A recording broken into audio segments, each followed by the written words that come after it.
Nous ne sommes pas là. Mais lorsqu'ils vont aller pour ça, accord, où ils allaient engager tout un peuple, ils allaient engager toute une communauté, ils allaient engager mon cannabis, c'est tout à fait normal pour que élu, ce que Jeannette Kabila allait c'est-à-dire, on se pose la question, est-ce que l'Assemblée nationale, est-ce que nous sommes représentés ou nous ne sommes pas représentés? Est-ce que mon cannabis est allé gérer ou bien est allé gérer? Préoccupation Jeannette Kabila, c'est tout à fait légitime. Et c'est une préoccupation qui préoccuper tout un peuple pour dire que vous allez accord Namboka, accord Namboka Bapaya, pour que vous tinda ba policier, beaucoup de militaires, mais batouana ba ekokota, ba kozwa nini, et puis bisoto kozwa nini. Condition beaucoup déplorable. Bazali kolia mabe, bazali kola la place à mabe. Mais pourquoi Kakabao bazali kokota lobby awa? Après avoir été condamné, bango de bazala batu ya liboso ko ba na ko bénéficier de la grâce présidentielle alors que ba oyo ba bisusu wana ba pauvre. Mbote dayo, bonne santé. Mbote mingi ndeko Rosette, santé zali malamu par la grâce de Dieu. Mais santé en mboka nde ezali iki. Que santé en mboka Congo ezali ko préoccuper biso au plus haut point parce que oyebi ke soki mboka ezali malade bino pe ata soki bozali na corona te ou bien bozali na malaria te bokoki pe kozala emporter n'est-ce pas na santé en mboka. Donc mboka na biso ezali penza malamu te. Mboka ezali malamu te. Yango to faire venir yo apoto yo ba pe makanisi na yo. Nini ko loba par rapport à mboka na biso. Voilà. Mboka ezali malamu te dans le sens plus du point de vue sécuritaire. Vous allez comme on ndenge nini batu bazali ko kangaka bango et que tango bakangi mutu yake kufa olia kufa talibanda bisika protection ezalité mais batu bazali ko yako kufa tina katikati ya ba logo. Merci beaucoup monsieur Kizito, je crois to Tawana. Mais tout ça, sujet belé actualité to bela mkwalelo. To banana ni kambotali est zo préoccupé congolais nyo so maître Kizito. Talaboui to vandika na tongo peuple ne so est balbi non ba policier ya Rwanda ba koti na Rwanda. Ba Uganda pai. Koto na assemblée nationale mona mboka Jeannette Kabila pe alobi assemblée nationale a ebisa biso accord nini ba signé pour que ba Uganda ba kota na kati ya Congo.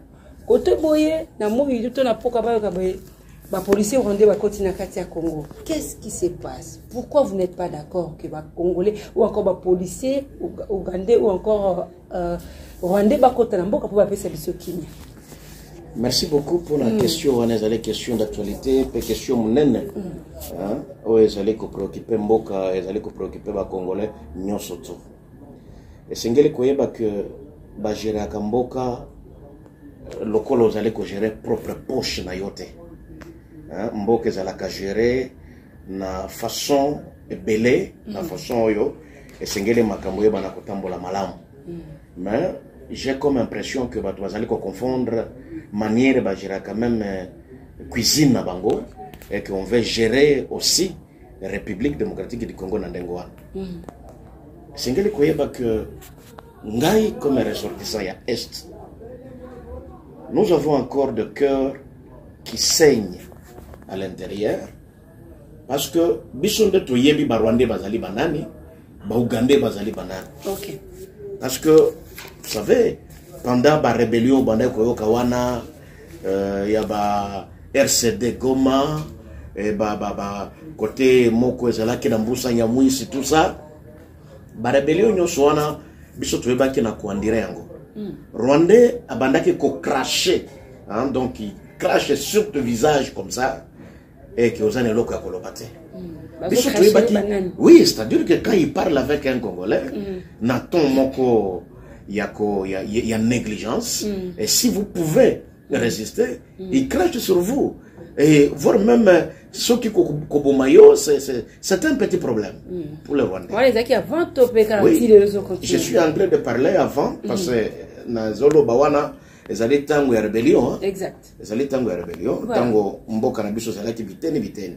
Alors, souvenir wana ezali katikati na mitu na biso elongo nante et que nous sommes sentis un peu soulagés tango yo barwande ba ki na kozonga pa na bango, nous sommes dit en tout cas offre un soulagement que ba congolais batikala bango moko bazali ko s'autogérer. Mais je ne comprends pas aujourd'hui que on doit encore faire appel quand il y a batouana bao baye ki na mboka na biso, ils ont goûté le miel ya Congo et que bakendeki ce n'était pas par leur bon vouloir, mais bakendeki c'était par pression du point de vue interne et international. Yango de tindaki bango bakende kozonga. Mais kozonga o bakendeki kozonga wana, mais bazonga ki pesate. Parce que tozali komona bango na katikati ya ba groupes armés o ezali katikati na est. Okomona ba nyatura okoyoka ba forme nyoso ba rebellion wana ezali ko ta place mosusu te. Soki euti na Uganda te, euti na Rwanda. Soki euti na Rwanda te, euti na Burundi. Donc batwana nyoso wana tozali komona bango derrière batwana. Mais pour le moment bazali ko exploiter ba or, bazali ko exploiter ba coltan, bazali ko exploiter casterite et que aujourd'hui on doit avoir encore le même personne. Bao bazali d'abord ba yebi ke bazali kakati na Congo et que wana ekoki na bango te, il faut maintenant ba ya d'une manière soi-disant si c'est officiel là. Pour que ba ya na katikati na Congo tu vois moko na est. Mais dis Mayor, ils vont créer des désordres. Je crois que c'est pour apporter la paix dans notre pays en fait. Non non, tika no yebso yo komoko. Voilà. Bande ko na biso ya kinoa ba kinoa loba cannabis le loba moko pour dire que tozaka en connivence ou soit tu as este balinga kabatwana. Non. Ce qui se passe aujourd'hui na Goma, ça prouve la suffisance que les habitants de Goma sont trop hostiles vis-à-vis na Barwandais. Ils sont trop hostiles. Tango kaka balobi que policier rwandais ba kokota katikati na mboka na biso. Yo moni ba décréter directement ville morte parce qu'on connaît qui est rwandais. Rwandais ne peut pas venir chez nous contrôler. Rwandais ne peut pas venir chez nous, soi-disant qu'il vient maintenant cette fois-ci pour nous sécuriser. Il n'a jamais fait. C'est lui qui est rwandais. Nous avons créé une sécurité dans l'Est. Et je ne dois pas comprendre aujourd'hui si Rwandais a créé une sécurité qui viendra aujourd'hui pour que, comme mon mémine, qui m'y a décrété une ville morte. Tout le monde peut réussir. C'est une banane, il va décréter. Mais tu vas décréter une ville morte, c'est la population. Et c'est les populations, l'organisation de la société civile, on ne veut plus voir les Rwandais et que tu as comme on a bango bazotambola kanaba jeep katikati na mboka na biso que cortège wana ezali ba Rwandais de bazali koleka pour que baye bana koyo et tika na melo comment. Mais président c'est n'a pas kati na ngambo wana pour na kosola makameta diplomatie mboka. Mama mboka ezalaka gérer ndengo wana te. Mboka ezalaka gérer na façon moko méthodique. Okay. Ce n'est pas que donc d'abord avant que Batouana bazali Rwandais bakota kakati na mboka na biso. Est-ce que Assemblée nationale comme un représentant na biso peuple bazala qui informé? Ceux qui bazala qui informé, je ne pense pas ceux qui mboso alenge au 400 ndenge azali au 400 kuna. Il aurait fallu à 400 avant pour que bayoka na ce n'est pas veut dire qu'après avoir bango kokota c'est-à-dire que c'est comme si nangai naye ils allaient surpris. Qu'est-ce qui se passe au juste? Les populations sont Rwandais bakoti. Côté bakonzi babi rassurer biso babi que policier mon côté Rwanda koti na mboka. Mokonzi nini yo kaka. Oyo bakosa ki biso balobaki alobi lelo que na katikati na mboka na biso ba Ugandais bazali te yo kanano mama. Faut ko yeba ka ba politicien ngo. Bango nyoso basili ba yoka le kokosa ka bato. Si balobaki awa. Il y a pas un mois passé, balobaki que tango au moins ba policier wana ba politicien wana bango bazo kanisa ke na katikati na mboka na biso batu nyoso baza ba aveugle bango kakande baza ba voyant mais ils ne sont pas de voyants. Ba population bazali komona koleka bango mais biso yo tozali ya wana ba téléphone oyo mondela si apesi biso. Mais est-ce que Mobimbeza na maboko na biso? C'est-à-dire que ceux qui les Cambouezali en seconde, nous sommes informés. Mais tant que cortège ya ba Ougandais ba banaki kokota na katikati na côté est. Mais nous étions déjà informés. Avant que les médias, nous avons déjà été informés. Alors tant que la population bazo mona bango, ils ne sont pas des fantômes. Basali ko les kanababotine na bango, on le voit dans une forme na bango parce que on connaît c'est celui-ci, c'est FARDC, c'est lui-ci, c'est IPDF. toyebi bango bien tango siko bango bazali kokota ba population ba moni bango et puis ba dénoncer ba lobi ke ba soda ya Uganda bakoti nini toyokaki porte parole na bino lobini oh bazali te basali vraiment eloko moko boye na ba autorité tozo benga bango ba autorité le peuple congolais ndimela nani ba autorité to ba to bazana kati mais peuple c'est yebi que vérité za pas ba autorité te peuple c'est yebi que vérité na ba autorité ezalité bakolo ba boye na tongo yoka kaka na pokwa bango kaka ba yeko changer bio to si to finaliser donc bazo kota tozo bunda déjà mais bobunda ki kan bakota ki kan bozwa ki plan kan somoni ke lokuta eza mabe ba gérer ka pays na ndenge bazali ko gérer ezali cuisine na bangote. Très bien, mais moi mboka bongo proposition ya auto préoccupation ya Jeannette Kabila étant que élu ya bana mboka ya ba congolais ye moko pe asa mona mboka alobi azana besoin yeba financement wana utu api accord wana ezali ndenge ni c'est un peu flou alinga mona clair. Madame, c'est tout à fait normal. Jeannette Kabila, vous êtes représentant, donc il y a peuple. Voilà. C'est un député. C'est tout à fait normal. Aïeba, accord, bazali ko signé, ezali accord signé sur base de la parcelle na bangote, parce que ceux qui basent ba accord na parcelle na bango privé, nous ne sommes pas là. Mais lorsque bazali ko sala ba accord, o ezali ko engager tout un peuple. Ils allaient engager toute une communauté, ils allaient engager mboka na biso, c'est tout à fait normal pour que ba élu ba na koye bango. Ce que Jeannette Kabila zali ko tuna ndengo. C'est-à-dire on se pose la question, est-ce que Assemblée nationale bazali koye ba makambo ezali ko leka katikati na mboka? Est-ce que Assemblée nationale bazali informer na makambo oyo gouvernement ezali ko sala? Donc pendant que ba IPDF bazali kokota bango bazali koyeba te pendant que ba Burundais bazali kokota parce que nous avons aussi appris que ba Burundais peut basi bakoti wana Assemblée nationale bazali koyeba te tango to yoki ke ba Rwandais peut bakoti nyonso wana ezali kolobama c'est comme si Assemblée nationale bazali koyeba eloko. Alors qui prend la place du peuple? C'est là où on se pose la question parce que ceux qui ba élu na biso Boto qui na commandaté bango to tindi bango. Bazali surpris na makamojo le kanamboka. Nous maintenant peuple on se pose la question, est-ce que nous sommes représentés ou nous ne sommes pas représentés? Est-ce que mboka na biso ezali gérer ou bien ezali gérer? Préoccupation ya Jeannette Kabila. Vous êtes tout à fait d'accord. Préoccupation ya Jeannette Kabila c'est tout à fait légitime. Ezali préoccupation yo et ko préoccuper tout un peuple pour dire que bosali accord na mboka. Accord na mboka ba paya. Pour que beaucoup tinda ba policier beaucoup zoa ba militaire ba kokota mais batuana ba ye kokota ba kozwa nini et puis biso to kozwa nini c'est tout à fait normal bayaka liboso wana boyebaka nini bazwaka to boyebaka avant d'abord oui close ni salamaka madame naibite na tango nini o bayaka mboka sali bakor pour que kimi ezonga totalement na mboka bolimbo. Est-ce que ceux qui ont rapport à Kimia, nous on ne se convient pas. C'est ça rapport à Kimia. Mais ceux qui ont les accords à Kimia. Voilà. Toi tu penses que ba Rwandais, ba Ougandais bazali ko ota na mboka na bango, bazali ko ya kukufa na Congo, bazali ko zoyelo côté. Contrepartie ezali nini? C'est ce que nous avons besoin de savoir. Ba ye ko kota na mboka na biso. Baye ko songa biso to yeba na ko zoa Kimia. D'accord, tu applaudir bango.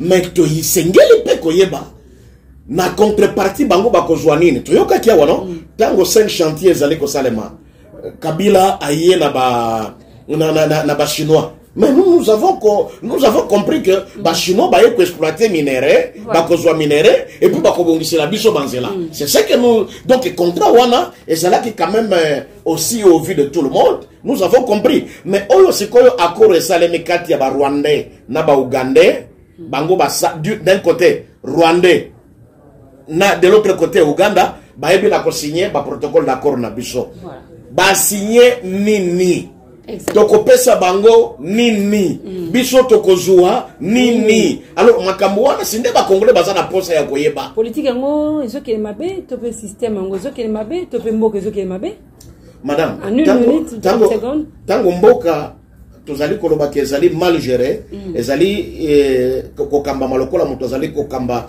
cuisine na ye c'est ça le problème biso to ko gérer yango ndenge to ko juger ndenge nini par rapport à 18 ans ya Ndeko Kabila Madame, moi comparaison ça la ngana kanisi hein. Moi tous aura les kanisi nous muke poto les kanisi. Comparaison ni tokoki ko comparer parce que tous allez comme on a lelo d'abord makambo ngezoken. Est-ce que il y a un changement? Il y a pas un changement. Au contraire. Au Congrès, vous avez une union sacrée. D'abord, c'est le représentant que vous allez monter à Katoumi, vous allez à ensemble. Moi, je pense que, moi, je pense, tant qu'on a allé pour le Bamakambo Yamboko, on a allé au-delà, n'est-ce pas, il y a parti politique. Voilà. Je suis quand même un Congolais. Nazali na point de vue nanga na koki ko pesa yango. Au-delà même. Il y a regroupement ou bien parti politique. Parce que je sens Congo ezali patrie nanga, ezali pays nanga, ezali mboka nanga. OK, parti politique ko exister ceux qui Congo ezali. Mais ceux qui Congo ezali te ba parti nyonso tozali kotanga wana et ko exister. Très bien. Souci majeur na biso ezali que tozali komona ke mboka ezali ko kamba malamu te. Lelo to komi na katikati na mboka oyo ya biso d'un côté tozana ba FARDC, tozana la police. De l'autre côté tozana ba PDF, tozana ba MONUSCO. Et côté mosusu wana tozali na ba policier rwandaise. Mais on se pose maintenant la question, nani azali ko gérer nani? Très bien. Même politique interne na biso tozi ba paya pour que ba na ko ya ko gérer mboka na biso na katikati na interne. Ça ne se fait pas. Tant on évoquait comme étali la police, to monaki tout récemment arrestation il y a Atou Matumbwana. Vous avez bon gouverneur, vous avez bon gouverneur, tout le monde qui n'est pas kangaki. D'abord, parlons un peu, il y a l'état de droit et l'arrestation. Et ça l'a mis d'une manière normale, mais c'est un peu vulgaire. Selon yo, mon amboka, tu peux analyste politique. Tout ça, bon, écoutez, nakanisi que arrestation, nakatikati na état de droit, arrestation ezalaka. Mais tant que arrestation ezalaka salema esengeli pe et ben on respecter le principe, n'est-ce pas, il y a des arrestations parce que tant que mon tout ba fundi ba kangiye, tant qu'il n'est pas encore condamné, ça allait que jouir de ce qu'on appelle la présomption d'innocence. C'est-à-dire qu'il n'est pas condamné. Biloko vous allez vous reprocher demain ou après-demain il peut balayer avec les verres de main et qu'on peut l'acquitter. Alors, ceux qui beaucoup acquitté, alors que vous l'avez déjà traîné comme un petit voleur, un brigand, et à ce moment-là, ça pose problème. C'est la raison pour laquelle loi est allée côté Katango pour que procédure est allée bien respectée. On arrête quelqu'un, c'est avec dignité. Hein? On ne doit pas arrêter un Congolais. Ce n'est pas seulement parce que Azalaki est ancien gouverneur. Non, non. Prenons d'abord un Congolais. Un homme. Il doit être essengeli ayeba nako bénéficier d'un minimum, n'est-ce pas? Il y a bénéfice, il y a droits humains. C'est-à-dire que tango bokangi mutu essengeli koyeba nako memaye malembe pe malamu. Malembe. Hein? Parce que quelqu'un qui ne présente pas un danger, je ne sais pas. Vis-à-vis de Bambinga, on a mona qui wana na réseaux sociaux, ba policier wana. Na même conditions physiques, il y a tout matubwana. Je ne vois pas un tout matubwana, même si on n'allait pas l'entraîner comme ça, qui a zara qui le makas yakobeta ou bien les gens disent qu'il y avait, les gens disent que non, les gens qui n'ont pas résistance, voilà pourquoi peut-être comment qu'ils demandent. Écoutez, même bon, en fait, biso tout le monde qui place sur résistance de la quitté, mais tout le monde tango bazali ko benda ye lokola mwana muke, hein, lokola petit koulou na moko boye, ou oti ko kangaye. Alors, à ce moment-là, on doit dire non. Même si il a les azana antécédents na niveau de la justice, on a dit qu'on ne vient pas, nous ne sommes pas des juges, mais il faut laisser que Moutoupe aille bénéficier de droits humains. Donc, vous soyez malamu. Devant son juge naturel, même un condamné, Azali n'a droit à comme condamné. Alors, mais quelqu'un qui n'a pas encore été jugé, alors comme à niveau Azali vraiment catastrophique, quelqu'un qui n'a pas encore état de droit, et ça sonne. Mais tu me souviens, le Bolingara, comme il téléphone, tu peux la brutalité. Bateau bazo détourné ba million pour na comme tel mort bangon il faut respecter bangon bazo ça selon ce qu'ils disent la population en fait. Brutalité zali malamuté n'importe où que cela peut venir. mais nde tozali ko condamner yango, c'est-à-dire que le fait ya brutalité wana ezali malamu te vis-à-vis na moto hein oyo esengeli tout ce que doit kati na droit na état de droit esengeli to bana ko respecter makoki ya moto état de droit monsieur ke malamu bakangi na tongo ba bisi na pourquoi tozali ko loba ke ezali ko ke malamu te no état de droit ezali ko ke malamu te na kati état de droit to ki ko décrier biloko tozali ko décrier ngora te et puis to comme ko wana ndeko comme lokola ba spectacle siko bokanga ki ebumemi na lirwan finalement tozali koyoka si réellement ke batiki bo siko botiki après avoir ko juger ye ou bien botiki pour animer pourquoi alors ce qui est alaki ke bogotika ye il aurait fallu boye bana comme na ndingo zo mona ke za son moi mboka kizito une grande partie ya batu bakangama ki soit na dossier 100 jours soit na makambo etali ba détournement mingi basi ko malibanda. Qu'est-ce qui se passe? Qu'est-ce qui se passe au juste? La grâce présidentielle, les alliés, Nakati, Mizu, Babazo, Bimisa, Bango, pour la caution, Bamond, Bazo, Senga. Qu'est-ce qui se passe au juste? Est-ce que réellement, les Bazo, Bimabe, Wana, Bambongo, Zong, appelé dans quel état?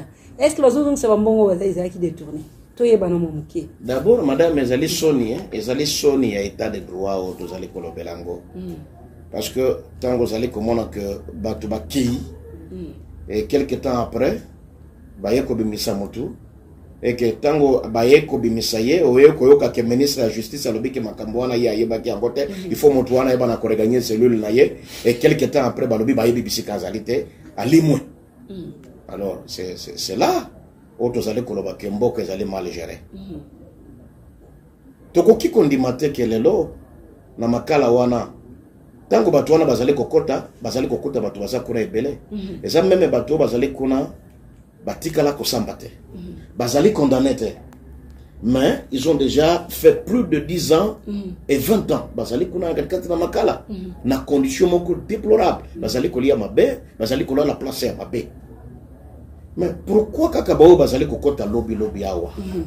Après avoir été condamné, bango de bazala batu ya boso ko ba ko bénéficier na grâce présidentielle alors que ba oyo ba misusu wana ba pauvre citoyen bo bazali na makoki ya misolote mais bango bazali ko coupir à la misère.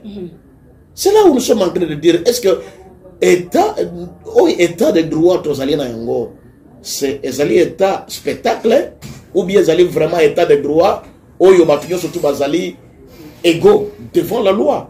Tozali comme on a kezali yango te.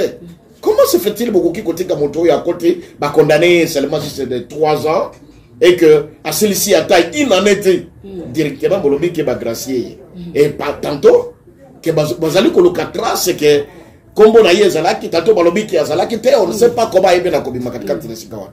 Alors c'est ça, vous allez comment que ça décourage.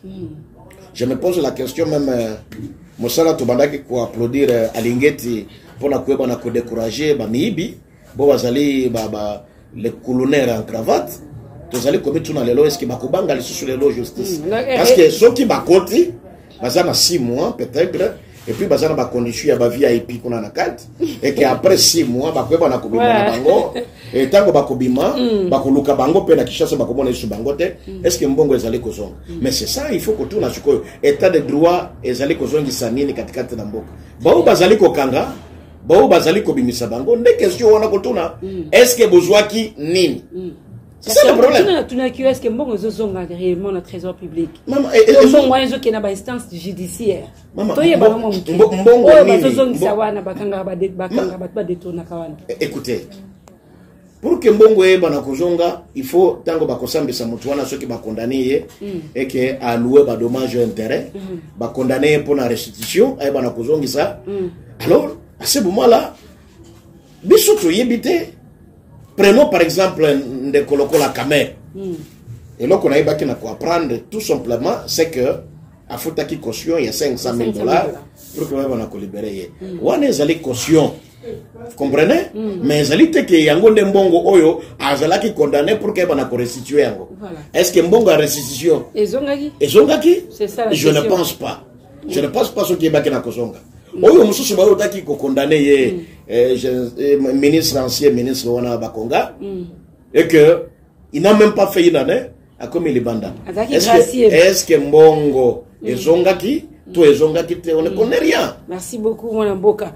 Tant que tu as quand même la police ya mboka na biso, est-ce que la police esengi ba réformer yango par rapport ya autozomona il y a 2-3 jours passés bakangaki mwana mbali moko Olivier Mpunga mais ba okuti na cellule na ye akufi lobby de sous cortège ya ministre infrastructure ezalaki attaqué tout yeba non qu'est-ce qui se passe, est-ce que c'est une réforme na kati ya la police na biso tobi tuni pe sous qu'est-ce qui se passe na kati ya la police bazali quand même bien payé, voilà pourquoi tout ça la bakamba bon bien qu'est-ce qui se passe madame ezali pas si bingi tozali komona katikati na mboka ezali fonctionnement ya politique interne ya mboka ezali malamu te nde loko tozali ko vivre.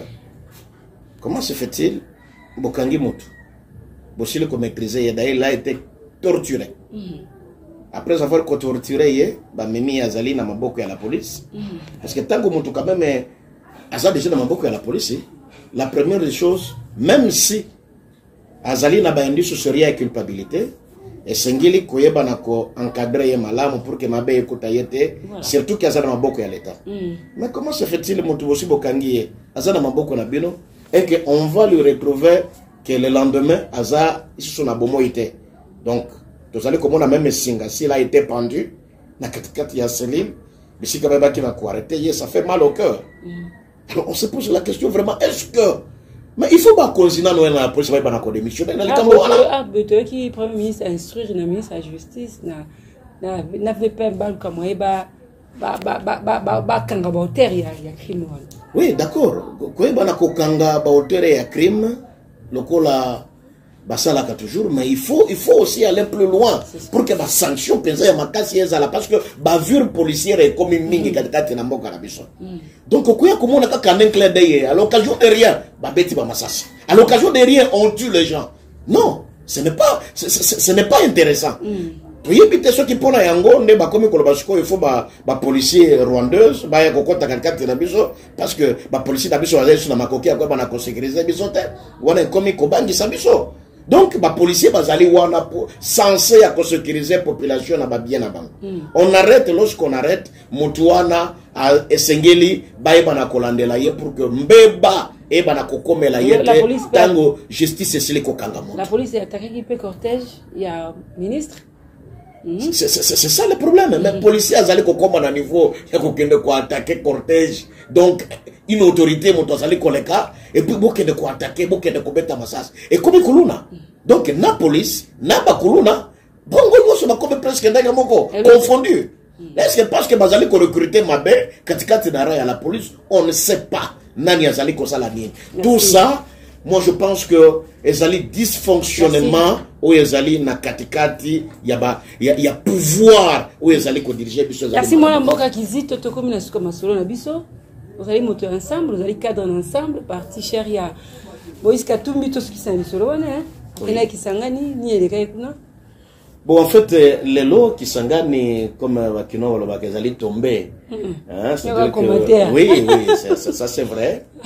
Un homme populaire, Moïse Katumbi Chapwe, a quitté les lots na Kisangani. Vous allez voir des images, peut-être que ceux qui ont joué dans nos tango, c'est vraiment un grand parti politique oyo ba congolais basela ki yango parce que le sortie officiel peut ça la parti politique et les logos qui comparer yango ensemble pour la République na Congo. Mais sortie officielle c'est ça qui est ça vient maintenant yango nde oti ko salema na Kisangani, c'est-à-dire que entre autres ezala qui sortie officielle c'était peba qui na ko prévoir yango il y a longtemps mais makambo ya ba covid biloko ebele nde ba ki na ko bima et que aujourd'hui avec détermination il y a chairman Moïse Katumbi Chapwe et que délégation ya munene ezali leo na Kisangani le Kisangani ezali ya koninga na makasi poids ya Moïse Katumbi et la Kisami Polele na Kisangani et pourquoi pas na Congo Mobimba. On sait qu'il y a un homme lorsque a quitté Nesika la ville bouge. Depuis peu Bobima na Muka, il y a beaucoup un peu moins déséquilibré. Kisangani tu as vu que dans le terrain il y a bido. Tout à fait, madame, je crois que partout, Bisiko Komona, Moïse Katumbi a descendu ici, à Kitakawa, Yomonaki, Yomokondengene, Kinshasa, et ça là qui a une ébullition. Donc, partout, Moïse Katumbi, c'est force tranquille, incontournable. C'est ça, la plateforme, la minute. Oui. Oui, les gars, ils ont parlé, maman, 30 secondes, 10 secondes. Délice Sanga. Au moins qui film les qui on a dit. Délice Sanga, c'est un parlementaire. Il fait son travail. C'est vrai qu'entre Yé et le président Bosso, entre Yé et Bosso, il y avait des couacs. Oyo a imputé Oyo des imputations et l'on a fait de part et d'autre. Et c'était fini. Je crois que l'essentiel, il faut regarder pour que les Congolais aillent se retrouver dans Magamoyo Sotoan. Merci beaucoup, mon Mboka Kizito. Bon, 30 secondes. En tout cas, je remercie d'abord l'invitation. Et puis, je remercie les Congolais qui sont allés à Biso. Tous les côté de Mapona Kotala, les Rwandais sont allés à côté, les Ougandais sont allés à côté. Mais Congo est allé à Biso Yangai. Merci.